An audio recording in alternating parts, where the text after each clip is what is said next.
when we say clarity, that means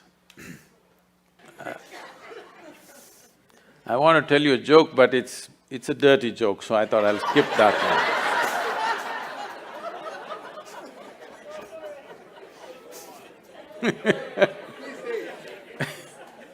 No, I'll come with something milder, you know.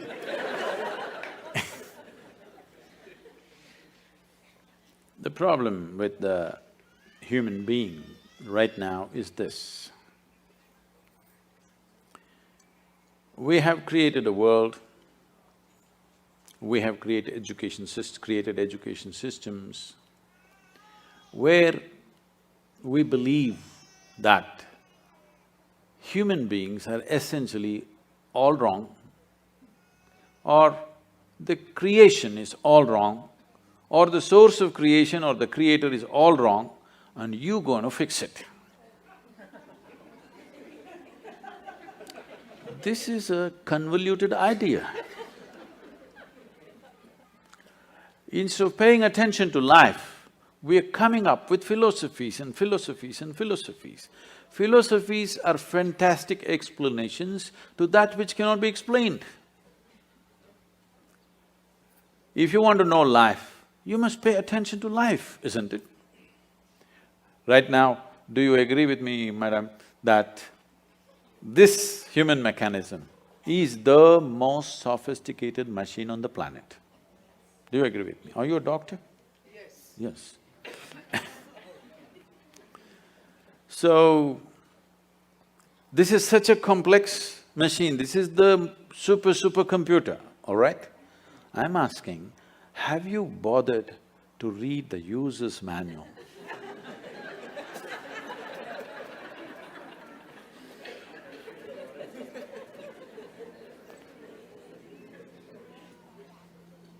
If you understand how this functions, you would know how to use it. Even if you take a simple gadget like a phone, the more you know about it, the better you can use it, isn't it so? You have definitely, coming from India, you've definitely been bombarded with this thing about realization, self-realization. Let me put it in very simple terms. What self-realization means is, first of all, what the word realization means.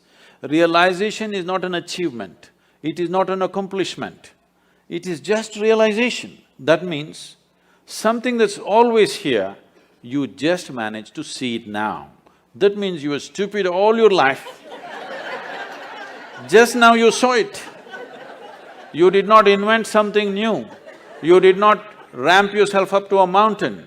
No, you just saw the most obvious thing which was always here. You realized. So, realization means you realized how foolish you've been, everything has been right here and you didn't get it. So there are many ways, of course, most of you being from the Indian origin, I've not read this. I have to admit, I've never read the Gita because it never occurred to me. I'm sorry, I know this is a shock but you know, living in India, bits and pieces of this are always floating around in the air and it's… you know many pieces of it, but I've never really studied it in any sense. So when, in a certain moment, when Arjuna asked, what is the nature of this truth that you're talking about? Where is it? So Krishna laughed and said, the highest truth about your life is the tip of your nose. Now there are many schools of yoga intensely focusing on the tips of their noses. Please try it for 2 minutes, you will get a headache. You will not get enlightened. What he is saying is, it is the most obvious thing. It is the most obvious thing. But right now the problem is, all the instruments of perception that you have are outward bound, but the seat of your experience is within you. The fundamental seat of your experience is within you, but all the instruments of perception are outward bound. So how should I do this?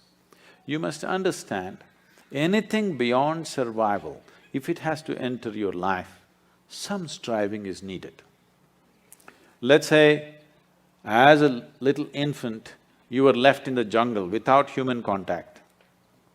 If something edible came in front of you, would you first try your ears, then nostrils, and somehow by accident find your mouth? Is that so?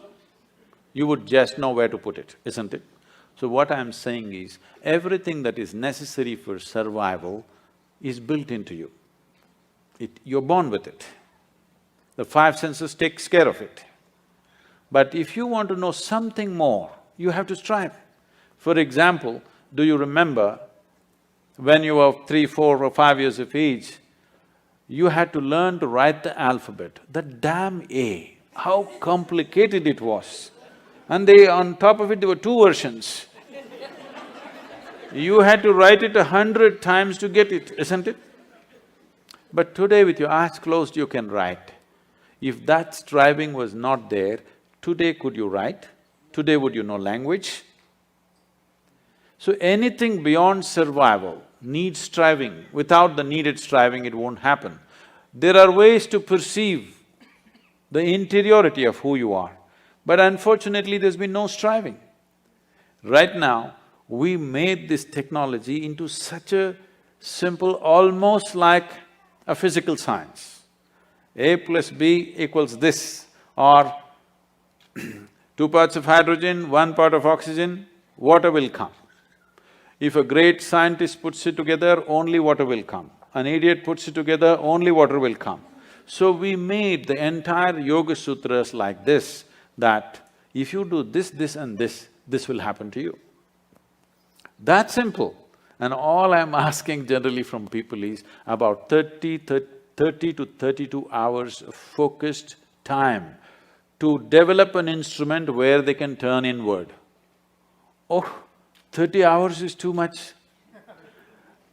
I'm saying, if you cannot dedicate a little bit of time to know what this is, that means your existence must be truly worthless. If this is worthwhile, you must pay attention to this, isn't it? If you want to know life, this is life, isn't it? When I say the word life, maybe you're thinking about your profession, your family, your car, your home. No, these are all accessories. This is life, isn't it so? Hello? But no attention has been paid. Your idea of fixing life is fixing all kinds of things. This happened one day.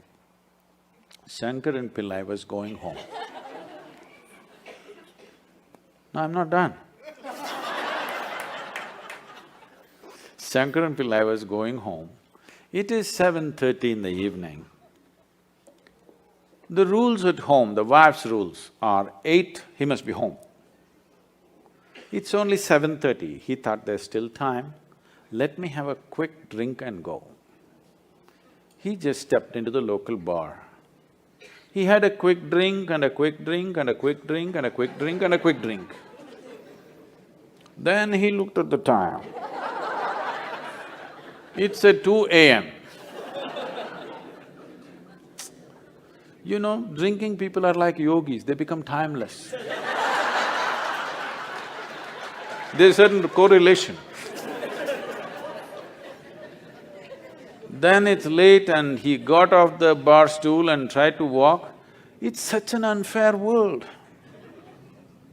A man is supposed to walk on a round planet, as if that's not enough, it spins. You notice that the planet is round and it's spinning only when you had a few drops more, or a few drops are missing between your 2 ears. Either you're drunk or you have a vertigo, then you notice the planet is round and spinning. Otherwise, you think it's flat and you're going on fine. So with great difficulty, he was walking sideways and trying to find his way home. He was crossing a garden and he flipped over and fell face down into a rose bush. His face became a mess. Then he somehow reached home And these keyholes are so minute, it took 20 minutes to find the keyhole. Then he found his way up to the bedroom, and then he went into the bathroom and he looked at his face, it was a real mess. Then he opened the medicine cabinet, took out medicine, plaster, band-aid, fixed himself up and slowly crawled into the bed. Fortunately, the wife is a big sleeper. He slept. Morning 8 o'clock, the wife took a bucket full of cold water and splashed it on him. What about it? He woke up. Said, why, it's only a Sunday. She said, you fool, again drinking? He said, honey, 6 months ago I promised you, since then I haven't touched a drop. She grabbed him by the shirt and took him into the bathroom and showed him all the plaster was on the mirror.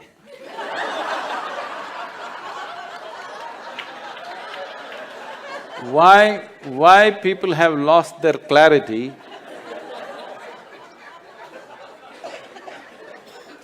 Why people have lost their clarity is only because of this, that if there is any suffering here, they think this one should be fixed. If something else happens, that one should be fixed. If something else happens, that one should be fixed. Everyday morning prayer means what? Trying to fix the God. Yes, you're trying to fix up the God, isn't it? So, day in and day out, for everything that happens within you, instead of fixing this one, you're trying to fix everything around you. No wonder you'll be confused. We fixed the planet sufficiently, at least in this part of the world. If you fix it anymore, there'll be no planet left. But are people bursting with ecstasy? No. So because clarity has been lost simply because of this. If you understand, if life has to really become beautiful for you, this one has to be fixed. If you understand this one thing, clarity will dawn within you.